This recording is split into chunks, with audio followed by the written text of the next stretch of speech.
Hey guys, welcome back to my YouTube channel. तो आज हम अपोथ सीरीज को फिर से कंटिन्यू करने जा रहे हैं। तो जैसे कि हमने प्रीवियस एपिसोड में देखा था, लुजंग सारी स्वर्ड्स को ऊपर उठा देता है। एक मार्शल आर्टिस्ट बोलता है 23 स्वर्ड्स इसने हवा में उठा दी है, तो मिरेकल है। तो एपिसोड नंबर 467 की स्टार्टिंग होती है। सिटी लॉर्ड बोलता है कि मैंने एक्सपेक्ट नहीं किया था कि तुम्हारी जो स्पेकुलेशन थी, जैसा तुम सोच रहे थे वो असली मतलब सही होता, पर ऐसा लग रहा है कि ये स्वर्ड्स कुछ ज्यादा ही खतरनाक तरीके से वाइब्रेट कर रही है, पहले से ज्यादा। इतनी ज्यादा गंदी वाइब्रेशन हो रही है तो ये कभी भी टूट सकती है। पर हमें अभी पता नहीं लगा कि ये भाग रही क्यों है लुजंग के हाथों से। जो एल्डर होता है वो बोलता है मुझे नहीं पता, ऐसे लुजंग ने पकड़ी होती है सारी स्वर्ड्स। तभी हमें दोबारा लुजंग दिखाई देता है। लुजंग बोलता है मैंने फाइनली कंप्लीट कर ली, ये जो 23 स्वर्ड्स है मेरे हाथों में, ये कंप्लीटली सारी हैं, अब मेरे को किसी भी चीज की चिंता नहीं करनी है। तभी लुजंग किसी दूसरी जगह पे टेलीपोर्ट हो जाता है। लुजंग आगे की तरफ देख रहा होता है, वो बोलता है ये तो सिमिलर ट्री है, मैं पहुंच गया यहाँ पे, मेरे को जल्दी से मूव करना पड़ेगा और कोर पे पहुंचना पड़ेगा, जितना ज्यादा जल्दी हो सके उतना ज्यादा जल्दी। मैं लू यान को दोबारा देखना चाहता हूँ। फिर हमें सिमिलर ट्री के कोर का सीन दिखाया था, वहाँ पे एक स्केलेटन होता है। स्केलेटन बोलता है कि वो आ गया है। तभी हमें लू यान दिखाई देती है, वो चढ़ रही होती है ऊपर और बोलती ठीक है ज्यादा फास्ट तरीके से जाते हैं। यूटावे सोच रहा होता है मैंने एक्सपेक्ट नहीं किया था कि लुजंग थोड़ा स्पीड माउंटेन में नहीं आएगा।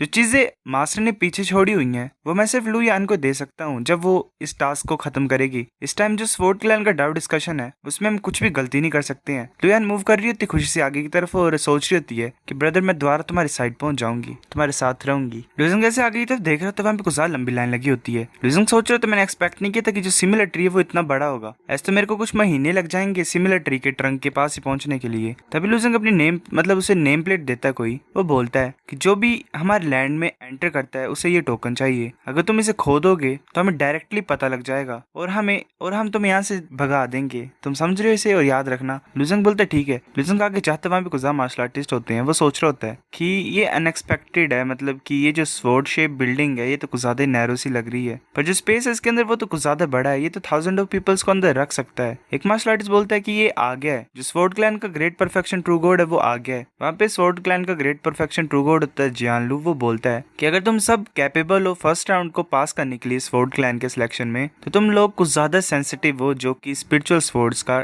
असली मीनिंग है। पर हमारा जो स्वॉर्ड क्लैन है उसमें सिर्फ कुछ ही सीटें खाली हैं, तो इसलिए हमें सेकंड राउंड करना पड़ेगा टेस्ट के लिए। अगर तुम सेकंड राउंड में पास हो जाओगे तो तुम कंसिडर कर लिए जाओगे कि तुम पार्टिसिपेट कर सकते हो डाउट डिस्कशन में। पर मैं तुम्हें एक चीज रिमाइंड कर देता हूँ, ऐसे तो ये नॉन कॉम्बैट जोन है, तो इसका ये मतलब नहीं कि यहाँ पे एब्सोल्यूट सेफ्टी होगी तुम्हें। ऐसे तो कुछ सेफ्टी मेजर्स यहाँ पे बनाए गए हैं, पर कुछ ना कुछ रिस्क हमेशा इन्वॉल्व होगा ही। जो ट्रू गॉड्स पहले आए थे डाउट डिस्कशन में उनको इसके बारे में पता होगा। ट्रू गॉड्स चुप होते हैं। एक बोलता है मुझे लगता है कि मैंने सुना है कि कुछ लोग यहाँ पे मरे थे प्रीवियस डाउट डिस्कशन में। लुजंग सोच रहा होता है ऐसी बात है। लुजंग सोच रहा होता है हाँ, जो ट्रू मीनिंग है डाउ का इस नॉन कॉम्बैट जोन में वो ये है कि किलिंग इंटेंट को सप्रेस करना है। ये इम्पॉसिबल है मेरे लिए किसी को मारना इस नॉन कॉम्बैट जोन में, पर इसका ये मतलब नहीं कि मैं किसी को मार नहीं सकता हूँ। जब मैं स्वॉर्ड फॉर्मेशन से बाहर आया तो मैंने देखा कि वो जो ट्रू मीनिंग स्पिरिचुअल स्वॉर्ड्स है वो हर जगह उड़ सकती हैं। अगर मो ने मेरे को रिमाइंड नहीं किया तो उस टाइम तो काफी ज्यादा लोग हर्ट हो जाते। अगर तुम इस रूल को एक्सप्लॉइट कर सकते हो ट्रू मीनिंग ऑफ डाउ के, तो तुम फिर लोगों को मार भी सकते हो। मतलब होगा कोई ना कोई तरीका, मेरे को समझ नहीं आ रहा है। तभी कोई बोलता है सर मेरे को फॉलो कर। लुजंग मूव कर रहा होता लाइन में। तभी कोई बोलता है पीछे से कि तुम तो लो रैंक ट्रू गॉड हो, तुम पहली बार पार्टिसिपेट कर रहे हैं ना। लुजंग बोलता क्या? वो मार्शल आर्टिस्ट जो आया होता है वो बोलता है एल्डर जियानलू जोक नहीं कर रहे थे, तुम ऐसे मर जाओगे अगर तुम केयरलेस होगे इस सेकंड राउंड में, तो ये ज्यादा लेट नहीं हुआ तुम्हारे लिए, तुम यहाँ से जा सकते हो, विड्रॉ कर सकते हो। लुजंग बोलता है एल्डर जियानलू जो सरनेम है स्वॉर्ड क्लैन के ग्रेट परफेक्शन ट्रू गॉड का, वो मो नहीं होना चाहिए था। और जो मार्शल आर्टिस्ट आया होता है वो बोलता है वेल जितने भी स्वॉर्ड क्लैन के मेंबर्स हैं उनका सरनेम मो है, पर जिनने कुछ ज्यादा ग्रेट कंट्रीब्यूशन दी है हमारे स्वॉर्ड क्लैन के लिए और जो कि ग्रेट परफेक्शन ट्रू गॉड बन गए हैं, और कुछ जो कोर मेंबर्स हैं स्वॉर्ड क्लैन के उनके पास यूनिक टाइटल्स होते हैं। जो एल्डर है उन्हें हम जियानलू बोलते हैं, पर लोग उन्हें जनरली लू लाओ बोलते हैं। लुजंग सोच रहे तो मुझे याद है जो कि कोप्स था स्वॉर्ड क्लैन का, जो कि ग्रेट परफेक्शन ट्रू गॉड था, मेरे पास जो है वो जियानशी था। ऐसा लग रहा है कि ये इसका नाम नहीं था, मतलब उसका टाइटल था। अगर मेरे पास अपॉर्चुनिटी होगी तो मैं सीनियर की कोप्स को रिटर्न कर दूंगा स्वॉर्ड क्लैन को इस डाउट डिस्कशन के टाइम में। लुजंग बोलता है ठीक है शुक्रिया। वो मार्शल आर्टिस्ट बोलता है कि मैं तुम्हें भलाई के लिए बोल रहा हूँ, अगर तुम सेकंड राउंड में नहीं हटोगे पीछे तो तुम डेफिनेटली मर जाओगे। तभी कोई बोलता है कि कौन शोर मचा रहा है पीछे, चुप हो जाओ। जो मार्शल आर्टिस्ट होता है वो गुस्से से चुप हो जाता है और सब मार्शल आर्टिस्ट आगे की तरफ जा रहे होते हैं। एक बोलता है कि ये जाना जाता है कि हमने नॉन कॉम्बैट जोन बिल्ड किया यहाँ पे क्योंकि हम तुम सभी लोगों की लाइफ को चेरिश करते हैं, पर किसी को ये नहीं पता कि हम यहाँ पे सैक्रिफाइस भी कर सकते हैं लाइफ को। ये वो प्लेस जहाँ पे स्वॉर्ड क्लैन कल्टीवेट करता है और इसे किलिंग जोन भी बोला जाता है। आगे एक वेल गुफा टाइप होती है, वही बोल रहा होता है ग्रेट परफेक्शन ट्रू गॉड। वो बोलता है कि मुझे पता है कि तुम सभी को एक्चुअल में पता है ट्रू मीनिंग ऑफ डाउ के बारे में, जो कि नॉन कॉम्बैट जोन के अराउंड में है और वो लोगों को रोक सकता है किसी को मारने के लिए। पर ये जो किलिंग जोन है ये ऑपोजिट है पूरी तरह से, ये जरा भी अनकॉमन नहीं है। मतलब स्वॉर्ड क्लैन वाले जानते हैं कि वो यहाँ पे मर जाएंगे जब वो किलिंग जोन में कल्टिवेट करते हैं। तुम्हें अपने आप को फोर्स नहीं करना है, अगर तुम होल्ड नहीं कर पाओगे तो उस स्वॉर्ड कार्ड को अपने हाथ में तोड़ देना और हमारे क्लैन के मेंबर तुम्हें रेस्क्यू कर लेंगे। याद रखना इस चीज को। जो किलिंग जोन है उसमें तुम्हारा किलिंग इंटेंट कुछ ज्यादा हो जाएगा, तुम ऐसे किसी दूसरे को नहीं मार सकते हो। अगर तुम ऐसा करोगे तो स्वॉर्ड क्लैन जरा भी दया नहीं दिखाएगा तुम्हारे ऊपर। अब सभी प्लीज। तब एक बर्ड आती है, वो कुछ बोलती है। ग्रेट परफेक्शन ट्रू गॉड बोलता है एक लेटर मोर पोअर सेवल सिटी लोडी। वो हैरान हो जाते हैं सुन के। बोलता है क्या कोई यहाँ पे है जिसने 23 स्वॉर्ड्स को उठा दिया था स्वॉर्ड गॉड सिटी में, जिसका सर नेम लुओ और फर्स्ट नेम जेंग है?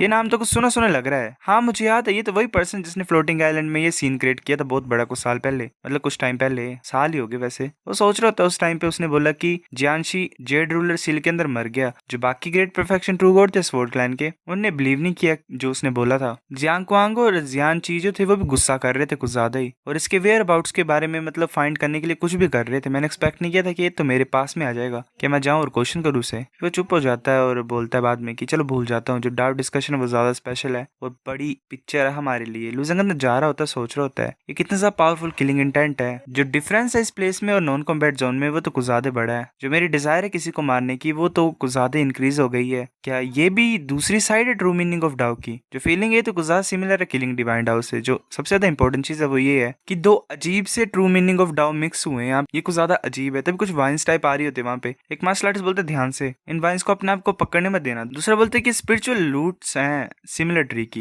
इन्हें डिस्ट्रॉय करने की कोशिश मत करना, अगर तुम पकड़े जाओगे तो। तभी एक मार्शल आर्टिस्ट को वो पकड़ रही होती है रूट्स और वो ऐसे उठा रही होती है उसे। जो लुजेंग को वेल कर रहा होता है, चेतावनी दे रहा होता है। वो बोलता है कि मिड रैंक ट्रू गॉड भी नहीं बच पा रहे इनसे, एक लो रैंक ट्रू गॉड तुम्हारी तरह तो मरेगा ही। वो फिर हैरान हो जाता है क्योंकि लुजेंग बिल्कुल स्नेक की तरह मूव कर रहा होता है अपने 18 फ्लैंक स्मोक को यूज करके। वो मार्शल आर्टिस्ट बोलते हैं किस तरह की टेक्निक है? क्या ये सॉफ्ट बॉडी टेक्निक है क्या नानके ट्राइब की? नहीं, जो सॉफ्ट बॉडी टेक्निक है उसे टाइम लगता है यूज करने के लिए, इतनी ज्यादा फ्री तरीके से यूज नहीं कर सकते हैं उसे। फिर ये फर्स्ट टाइम है इसका, इतना सा रिलैक्स कैसे है? ऐसा लग रहा है कि मैं हूँ यहाँ पे बेवकूफ और मैं ऐसे ही बेमतलब की इसकी चिंता कर रहा था। लेकिन जल्दी जल्दी मूव कर रहा होता, सोच रहा होता है कि जो फर्स्ट राउंड है वो इतना ज्यादा डिफिकल्ट नहीं है। ये इसलिए बनाया गया ताकि हम जो एक्सटर्नल किलिंग इंटेंट है उसमें ढल जाएं पूरी तरह से ही। जो ओरा यहाँ पे वो ऐसा कि जो भी लोग यहाँ पे होंगे उनके अंदर नेचुरली किलिंग इंटेंट डेवलप हो जाएगा, जो कि डिफिकल्ट होता है रखने के लिए। तो वो उनके एक्शन की रिदम होगी उसे डिस्टर्ब कर देगा, वेल एक तरह से मारने की इच्छा को जगा देगा, ऐसा वैसे कुछ। तो वो आगे आगे मूव कर रहे होते हैं, वहीं से कुछ इंसेक्ट्स आ रहे होते हैं आगे की तरफ। एक मार्शल आर्टिस्ट बोलता है रास्ते से हट जाओ और इन बग से बच के रहना, ठीक है? एक जो बग होता है वो एक मार्शल आर्टिस्ट के सर में काटता है। तभी वो जो मार्शल आर्टिस्ट होता है वो अपने जेड रूलर को उसको मतलब तोड़ देता है। वो जो स्वॉर्ड टोकन होता है वहां से एक लाइट उसके ऊपर पड़ती है। वो जो इंसेक्ट्स होते हैं वो दूर भाग जाते हैं और उसे छोड़ देते हैं अकेला। लुजेंग सोच रहा था अच्छा इस टोकन को तोड़ने के बाद जो स्वॉर्ड क्लैन के मेंबर हैं वो गैप को ओपन करेंगे और जो ओरा होगा नॉन कॉम्बैट जोन का उसे अंदर आने देंगे, ताकि जो ओरा होगा फिर वो टारगेट को पूरी तरह से कवर कर लेगा और जो किलिंग इंटेंट होगा वो चला जाएगा उसकी बॉडी के अराउंड से और कोई भी मार नहीं पाएगा उसे। पर अगर तुम टोकन को कुछ ज्यादा लेट क्रश करोगे तो तुम मर भी जाओगे। यहाँ पे वैसे मूव कर रहा होता है जल्दी जल्दी से और इंसेक्ट्स को भी यहाँ भगा रहा होता है। तभी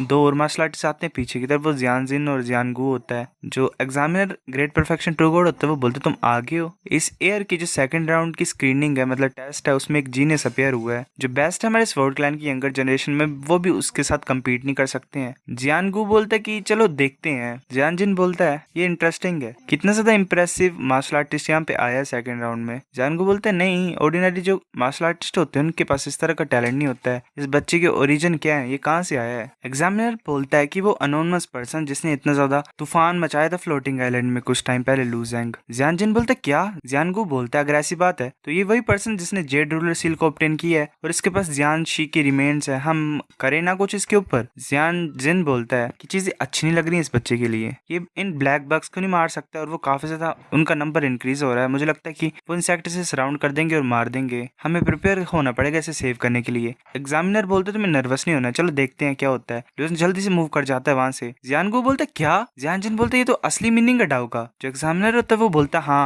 ये सही है, जो कि 12 abridged true meaning of Dow हमारे क्लैन ने दिया है, पास डाउन किया नीचे को। उसी में ऐसा लग रहा है कि ट्रू मीनिंग है डाओ का, मतलब बहुत ज्यादा ऊपर से आ रहा है, पिछली जनरेशन से इनके पास कोई बुक टाइप हो या फिर कुछ हो ऐसा वैसा। जियानजिन बोलता है कि जो ट्रू मीनिंग होता है नेचर का, मुझे पता नहीं कि इसने कितना ज्यादा ये मास्टर कर लिया है। अगर यहाँ पे पार्टिसिपेट करने के लिए आया डाओ डिस्कशन में, तो क्या ये सच्ची बात है कि जैसा तुमने बोला वैसा ही होगा? इस टाइम का जो डाओ डिस्कशन होगा वो कुछ ज्यादा खतरनाक होने वाला है। सो गाइस, एपिसोड नंबर 467 इतना था। अगर आपको वीडियो पसंद तो लाइक करो, नहीं फिर भी लाइक कर दो, शेयर कर दो, साथ कमेंट करके बता अगर आपको वीडियो कैसी लगी। सब्सक्राइब